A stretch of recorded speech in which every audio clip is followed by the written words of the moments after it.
Hello everyone, this is CJNovo992 and today we're back for another brand new video and we're sitting here today feeling the exact opposite of what we felt in our last upload. That's right, our frown has well and truly been turned upside down thanks to a couple goals in extra time and especially thanks to my man Ryan.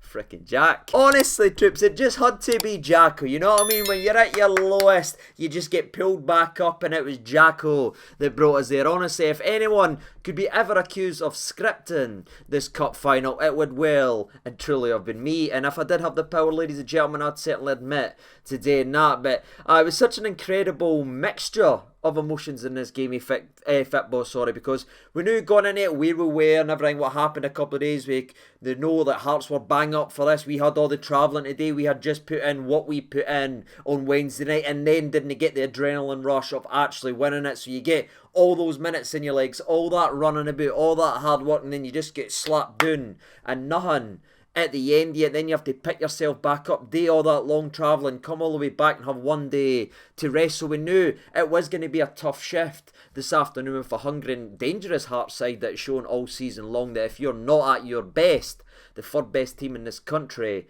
can and will hurt you. But to be fair to Rangers Football Club, after a iffy start, it well and truly became the Rangers show and it became a matter of when, not if. And you know what's weird, people? That if not when statement that I've just said there is actually going to come up a couple of times, not only in terms of the result, but the players who are potentially leaving, or if they're staying, if they're going, or anything like that. So there is a lot to actually discuss in today's video from not only the game, but who's actually going to be here, who said their goodbye. So strap yourselves in and let's talk about Rangers 2, Hearts 0, as Rangers went ahead and finished the season off lifting some silverware. And as I said just a couple seconds ago, it wasn't the best start from Rangers Football Club. In fact, I actually thought Hearts started pretty stronger, like nipping into the challenges, getting stuck in, and after the first 10 minutes or so, it was them that actually had the biggest opportunity to take the lead in the game, as Big Sims, who you know is a big physical laddie and everything like that, he's strangely quick. Like, why is he so quick for somebody so big? You know what I mean? That shouldn't be happening anytime. But big physical lad. I thought Balogun done his best up against him. Obviously, Balogun's not played a lot of games and that as well. So it was an interesting battle in watching him. But Sims stole this one firm, knocking the header back. The ball gets played to Boyce, who gets in behind the defence. It's a lovely little curl pass right to the back post. And Sims has continued his run. Connor Goals has let it run. And thankfully, we weren't punished this time as Sims ends up sliding in, hitting off the back of his foot, I think it is, or something like that. But anyway, it hits the other side of the post and it goes out. So that was well and truly a warning sign with a goal that we've conceded over and over again. And it's kind of a mixture of all our issues. You know what I mean? We've got defenders waiting for somebody else to take it. And we've got a goalie that doesn't come off. You know what I mean? It's that thing. Whenever a ball comes in the 6-yard box, it is constant fear. And that has been the story of your season. But we weren't punished today. And I don't know about you. See, when we weren't punished by it, I went, I've got a good feeling now. You know what I mean? It was almost like, right, we've done it. Because we do it every single game, pretty much. But this time we didn't concede. So I was like, oh, this is nice. And speaking of nice, that led us to the 15th minute, just a couple of minutes after they hit the post. Connor Goldson, who could have potentially made a mistake there, letting the ball run him again, is actually heavily involved with a wonderful pass. And that's the kind of flip of the coin that you get with Connor Goldson. In a game, you'll probably get a mistake, but for the rest of it, he's big, he's powerful, he's commanding, and he sets up a lot going forward, because this is a gorgeous ball from the halfway line right onto the money to Amad Diallo. And to be fair to Diallo here, as good as the pass actually was, what a first touch this is for this young lad. Is he just takes it on his stride, there's no hesitation, drives into the box, head up, and he puts the ball in the 6-yard box. But unfortunately, we have no strikers on the park, no people really with strikers' instincts. We've got good attacking players that like to get on the ball and dictate, but no one up here knows where to be just naturally. And that was a big chance that went missing where we could have really put Hearts to the sword. And then for me, the game got pretty frantic. There was a couple of challenges, like Harren's one on Bassey, which was a bit of a shocker. Potentially a red card. I've not seen it too many times. I thought, when I first seen it, I was like, oh my god, he's off. And then I seen the yellow card and I was like, oh, I must have seen it wrong. But somebody can let me know in the comment section below. But it was kind of going back and forth for that. Tavernier having a couple. That, is it I don't know what I'm going to call him. Aitchison? Is that his name? Atkinson? Sorry, that's the one. Sorry. I'm getting old, Give me a break. But he was flopping around like a fish pulled out a canal, people, and just dropped on the stains. Went to that boy. Loves a cheeky dive. But a game kind of went like that until the 25th minute, where we finally got our first shot on target, and it went to Rangers. As the ball gets played, Ryan Kent's heavily involved in absolutely everything. I was so proud of that laddie as well, by the way, because I'll be honest with you, I thought after that chance, just a couple of days, to win a major European trophy. I know it's an absolutely wonderful save, but I thought that would maybe weigh on him a little bit, you know what I mean? Like mess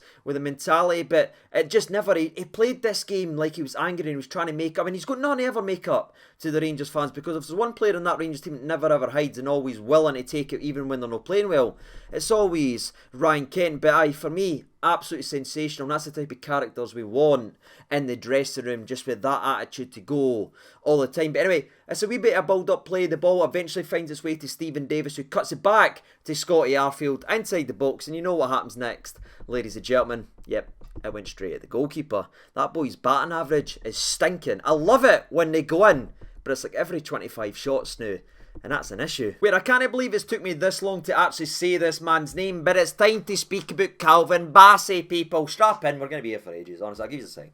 Just strap yourselves in, we're going to be here about 45 minutes, alright? If I'm here to tell you everything that man done in this game, we are here all night, people.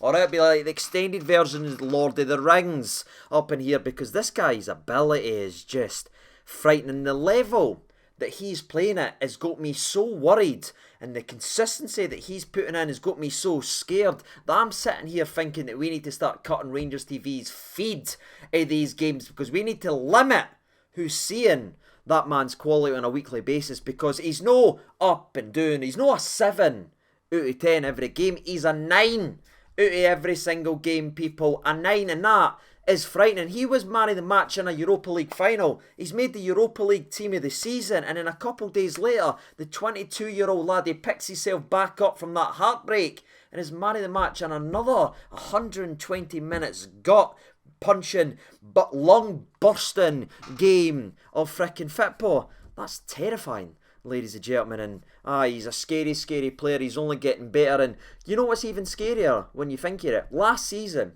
was his first season playing senior football, right? In terms of, he played 15 games last season. His first season. This is his first season actually being a regular starter. Can you imagine, with a couple of years development and a couple of years hardening up, a couple of years of experience under his legs, what this laddie's gonna be like? Honestly, the sky is the limit. I know I've said that about a couple of players and that in the past and everything, and I love a lot of players on our team, but if there's one guy that genuinely could go right to the top of this game, it's that lad, that if he continues this development, because even in this moment here, he's already won the ball, he's shoved people off, he's winning the challenges and everything like that. He does some gorgeous work here against free Hearts players. They're trying to nip him, he shoves one of them out the way, he's got another one on his shoulder less, he's sitting here running a bit like Dorothy for Wizard of Oz, and everyone else is the Tin Man, the Scarecrow and the Cowardly Lion, as he just flips one of them round, roulettes, eventually gets wide, puts in a good cross, but it's the fourth man that stops him. That's how much it's taken to stop Calvin Bassey. But in the 37th minute, again, he's a driving force as he runs down the left-hand side, combines very well with Ryan Kent, who again has got that threat of right foot, left foot, so the defender naturally needs to drift off, because if he's one-footed, you can push him down on his weak foot, but if you push him down that way, he's whipping with that, and you push it that way, he's cutting inside you. So that indecisiveness for the defenders creates a gap. Bassey exploits it, wonderful ball in to Joe Aribo, and Joe Aribo shows that he's not a centre forward. And again, I'm not going to be too harsh on that laddie, because that's no his game, but what a wonderful cross, and that should have been the first assist for Calvin Bassey. But that actually unfortunately wasn't the only header that we did waste before half time, because just a couple of minutes later, it's another wonderful cross in. I believe this one is also from Calvin Bassey. He drops it right on a dime for our man Amad Diallo, but unfortunately he gets his heat on it, and it's a big 50p header as it goes 558 miles over the bar. But I'm not sitting here going to slander the lad, and I know that's how you get easy likes and everything like that, because that's easy, because he's a Manchester United player, that's what you do, and then everybody floods in. And no, I think he's brilliant. Like, honestly, I think this is a young laddie who came to this football club ducking out a 50-50s, unsure of the physical contact and everything like that, a bit like what is actually gone on here and what's expected of this young laddie to where he is now, just after a couple months of finding his feet in this football club, running back, getting any slide challenges. What did he do versus the Dundee defender not too long ago when he came over, flicked it, Dundee United, sorry, defender came over, he flicked it right over his head after getting nailed, twice scaring them to death. I'm watching this laddie make 50, 60 yard sprints down the right hand side for Rangers, helping Tavernier out with the defending. That hasn't happened at this football club since Daniel Candeias in terms of the defensive tracking back on that side. That's what we get for Kent, but Kent's such an anomaly that we didn't expect that, so Jacko's got to do a lot of that work, but we actually had it for 60 minutes in this game that the wingers were just controlling the wings with the defenders, and it was magnificent to watch. And the last thing I remember from the very first, I don't know why I said very there, but I've committed to it, the very first half was a long ball counter-attack in the corner. It was just punted up. There's two Hearts defenders, and I believe they're Devlin and is it Cochrane who's back there. I think that's the both of them. Diallo's not got any right to win this, but he just sprints up, knocks one of them shoulder to shoulder. Who's that guy? That's not the same guy we brought on loan a couple of months ago. He gets his body on the way. They're pulling his shirt. They're trying to yank him off the ball, but he's strong enough to hold it enough to give it to Joe Rebo, and he nearly sets Joe Rebo away for a counter-attack. That right there won't get in highlight packages. That right there won't make into the papers, but that right there shows you how he's progressed in such a short period of time, and it's why I'd like to see him back next year after some sort of deal. And I genuinely think the reason he started this cup final was with that in mind, because you didn't start a lone player in the very last game of the season unless you're wanting him here next year. That just makes too much sense. I think you go out there and you say to him, right, go and deserve it. And for me, based on his 60 odd minutes that he played, I see enough in this young laddie to think that he could be a spark for us next year. Now he's adjusted to the physicality of the league. And I know people will say, oh, he's done this in the past, he's done this in the past. Well, 3 months ago, half the people with John Lundstrom pictures couldn't stand the boy who was making mocking tweets wanting him out the football club. This guy's only been here a couple months and it's total. So for me, there's room for him to progress and become the Rangers player we all hoped he would be when he first signed. But let's jump into the second half as we get the 57th minute of the game, because this was one of the few moments of quality in the opening 50 minutes. And again, it came from Amad Diallo as he's on the halfway line playing a lovely 1-2 after John Lundstrom wins the ball back, man. Honestly, he was like a dog out here, just chasing everything, doing right place at the right time. Again, it doesn't grab a lot of headlines and everything like that, but just that ability to sniff out danger, get it, and just play the simple ball is sensational. But this is a ball to the halfway line.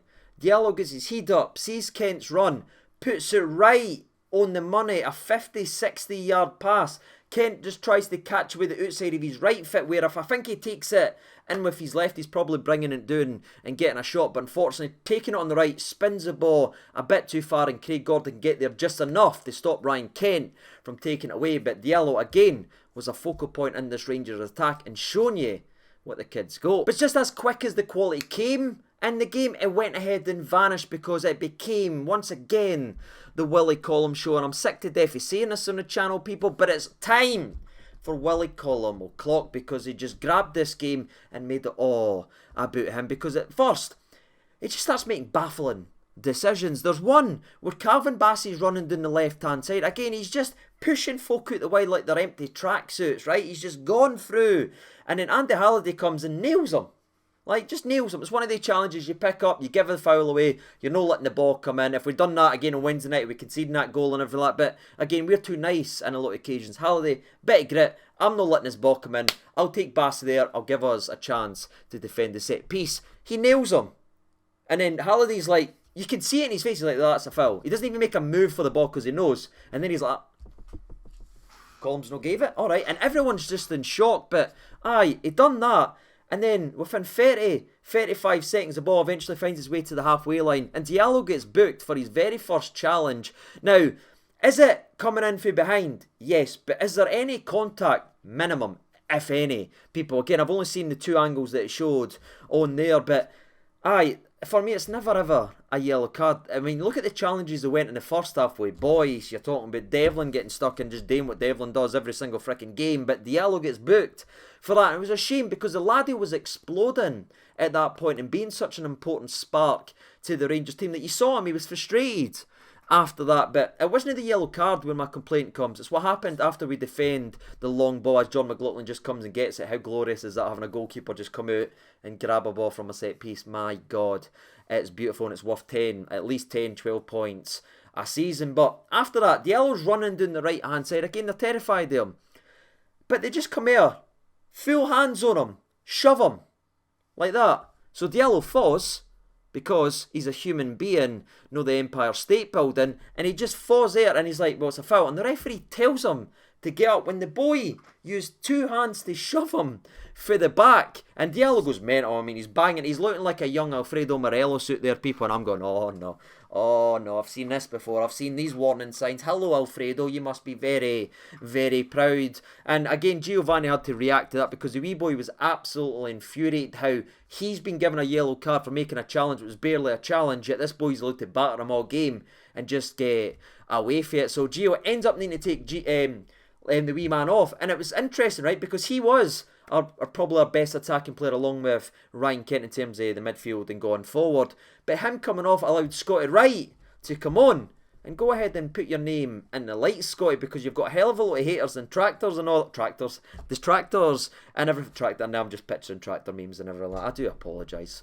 Again, I'm getting old. But there's a lot of people that doubt the laddie. But what a chance coming on to a final that you maybe want to coming on to if Diallo didn't start to lose it a little bit. But again, I like that he cares that much about us. But aye, the book was opened for Scotty, and he was about to have his say. But before we do get there, there's a couple other Willie Collum-isms that we need to put in for Willie Collum O'Clock. We have a phenomenal one here, right? This is first Ballad Hall of Fame, Collum O'Clock. It's down the left-hand side. Ryan Kent skins one, nicks it past. You know that wee body drift it is where he fakes it to go with his left, it drifts with his right, the boy comes there, shoves him, and it's always a free kick. And every other planet but Willie Collum's is, boys comes in and shoves him there, right?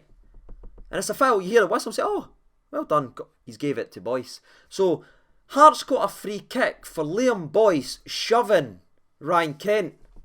I'm not even kidding. Oh man, if you didn't laugh, you'll greet. But this, I'm telling you all this, baby, because it shows you what the game had became. It was just boiling there with frustration. The one few parts of football that we had in terms of getting a shot off was in the 75th minute. We've gone all the way there as Calvin Bassey just goes for a jaunt, just goes for a run himself, beats one, beats two, beats three, cuts onto the right and hits.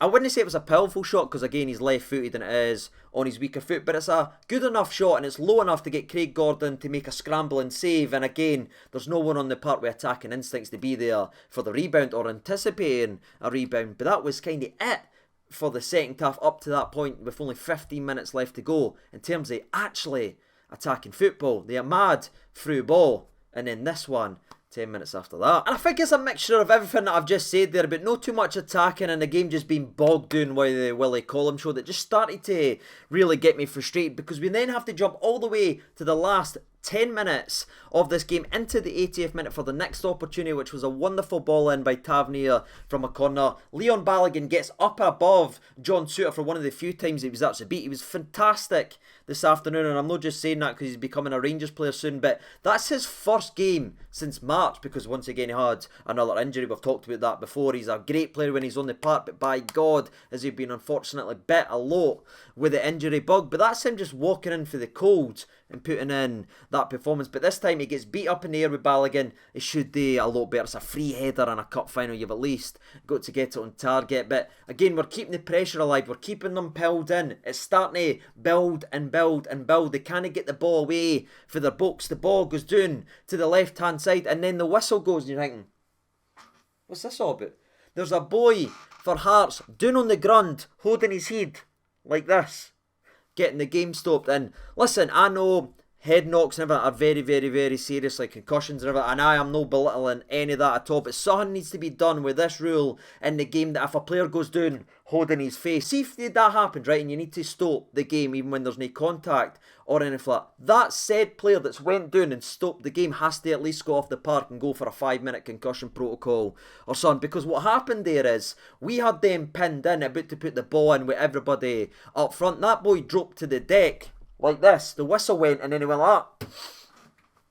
got back up and started to argue about the drop kick. Not once was there anything wrong with the actual boys' head, and that's a problem in modern day football. You see it a lot. So I think the best way to stop that is, if you're going to continue to blow the whistle whenever anybody goes down holding their head, that player then needs to go off the park for at least 5 minutes to get a concussion protocol, because that's actually making sure he's alright, rather than just giving him 30 seconds to stop the body and get everybody back. I don't know how you feel about that, but if my stress level and my annoyance wasn't getting high enough just yet, Hearts end up getting one of the few times in the second half because they offered none. I mean, they looked like the team that had just put 120 minutes in, and it's very similar, and I think it's a credit to your team as well, because if you go back to the last time we done 120 minutes in Europe versus Leipzig, against Braga, we ended up beating Celtic in the semi-final going into extra time, and we outran them and ran them off the park, and they looked like they didn't have an entire week to prepare, and it was the exact same here. Just the way we play and the energy and everything just saps the life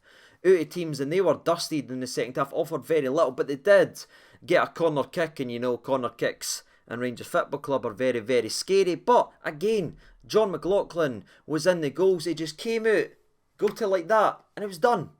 There was no madness, there was no hysterics, there was no, oh no, the ball's dropped about 6 yards out, or anything like that. No, the ball was floated in. The goalies just went and got it, and it killed it like that. I know it sounds simple, but if you've been watching us this season, how many times could simple have saved us a hell of a lot of points? But anyway, on to the game. After we get that, we end up getting a counter-attack. The ball eventually gets played forward after a good bit of possession. Scott Wright finds Joe Aribo. Wonderful turn. His jersey's like this. He still gets the shot off.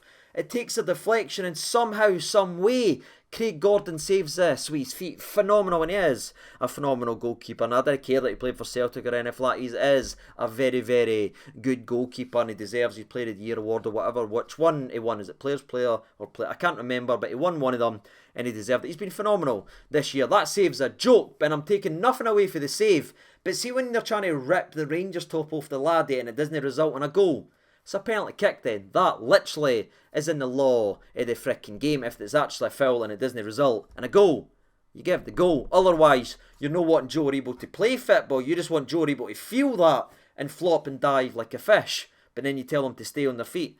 So he got punished for staying on and trying to play football, but for me, he should have had a penalty. So I was already beeling at that, right? And I'm going, no, I'm Michael Beeling right now. I am absolutely fuming. And then the corner comes in.